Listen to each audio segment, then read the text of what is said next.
talking so far. So then, you're going to have the option of bringing that skill back. I always like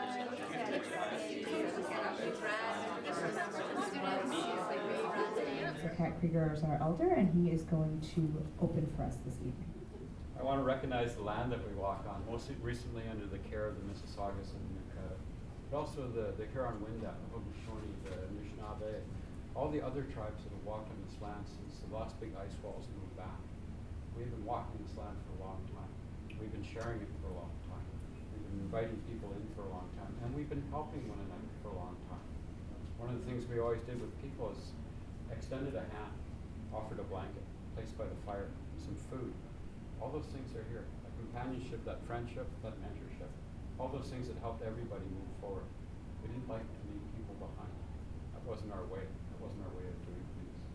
So when we come together like this, we take our time to recognize people, who they are, what they are, how they walk.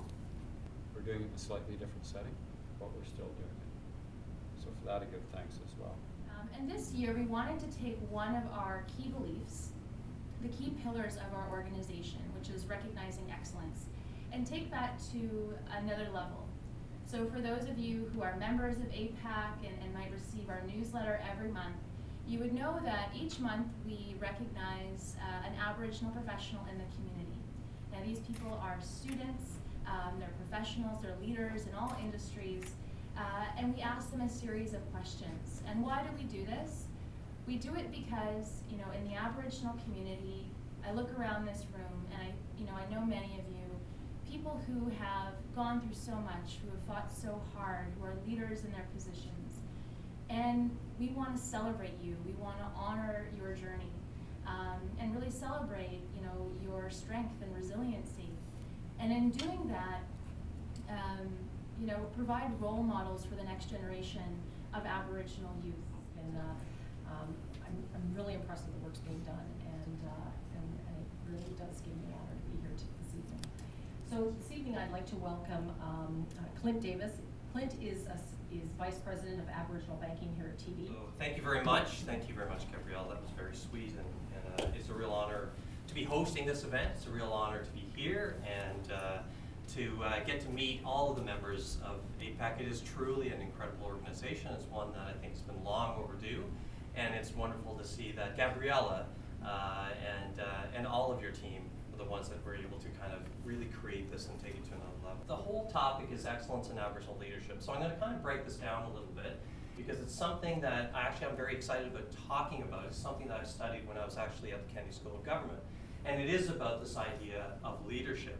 In 2001, I actually worked with the Harvard Project on American Indian economic development. I think leadership is kind of used very loosely today, right?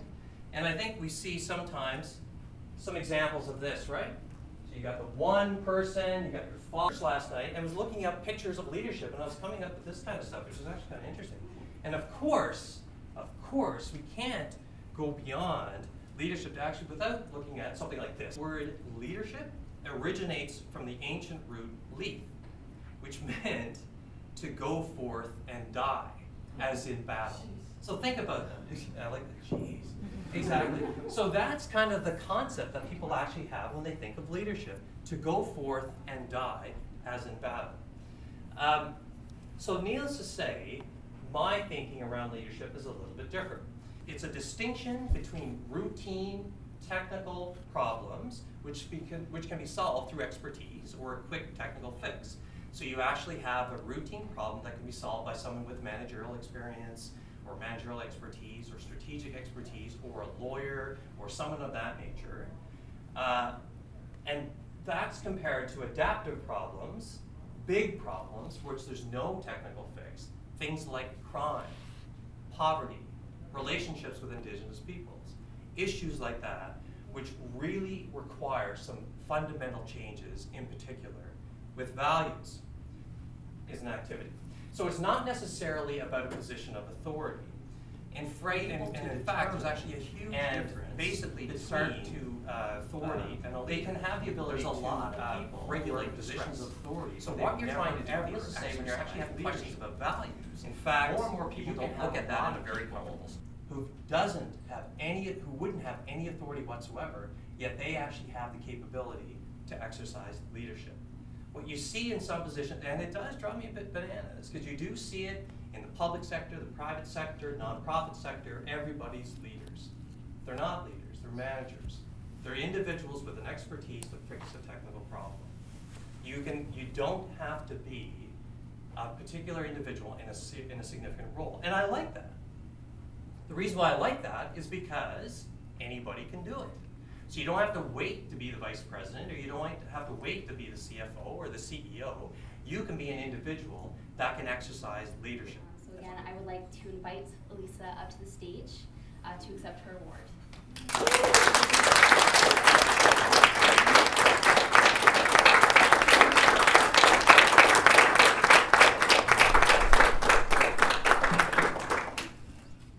So I'd like to welcome Terry up to the stage to accept her award.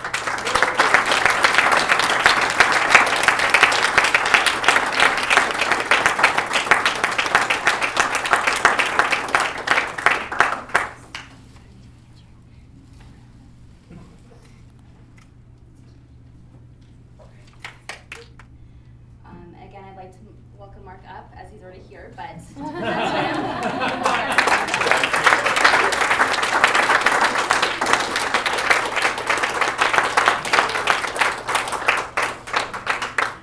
So we have one last award to present tonight.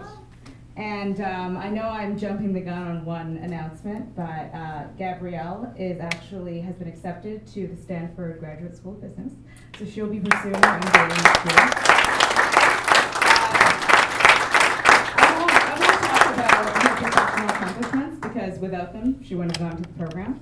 I'd rather reflect on the two other criteria that we use: the ability to be a role model and commitment to community. I think commitment to community stands for itself. Without her, none of us would be here in this room today. You might be wondering, okay, if Gabrielle's going to California in 2 months, what's happening with the organization? So I would like to make a very exciting and formal announcement. So I'm actually stepping aside as president of the Aboriginal Professional Association of Canada. But in my place, I'm very excited to announce that we have 2 incoming co-presidents, 2 of whom you've actually heard from this evening. So Crystal and Laura.